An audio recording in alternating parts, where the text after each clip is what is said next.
Hello class 10th. I hope you all are well. Today we are going to start our new chapter, that is nationalism in India.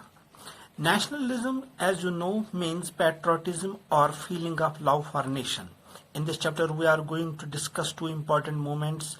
One is non-cooperation movement which started during early 1920s, and another is civil disobedience movement which started during early 1930s.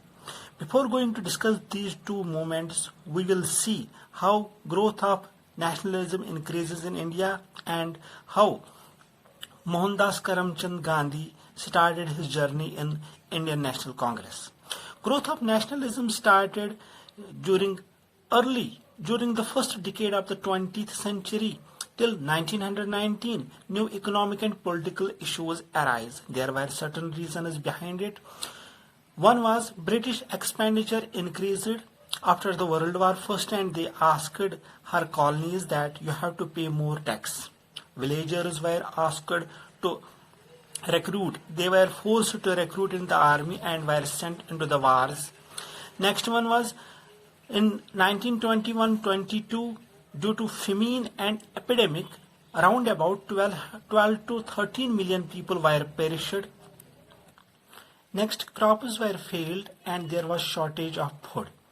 But the Britishers do not reduce the tax. These were few reasons why the growth of nationalism increased in India.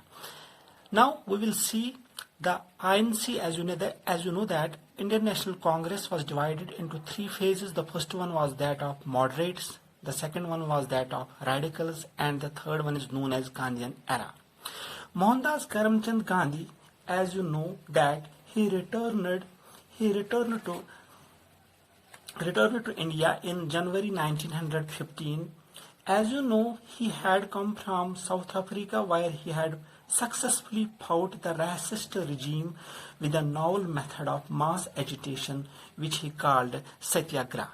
There were two weapons in his Satyagraha. One was truth and another was non-violence. In the next year, 1916, he went to Champaran, which is in Bihar, and where he supported the peasants against plantation system.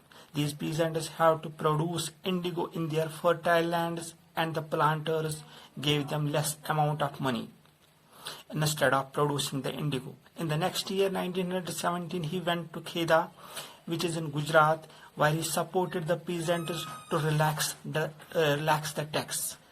In the next year, in 1918, he went to Ahmedabad, where he supported cotton mill workers for increasing wages.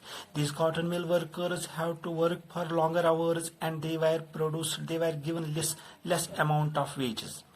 In the next year, 1919, Britishers passed a law known as Rowlatt Act, which gave the government enormous powers to repress political activities and allowed detention of political prisoners without trial for 2 years.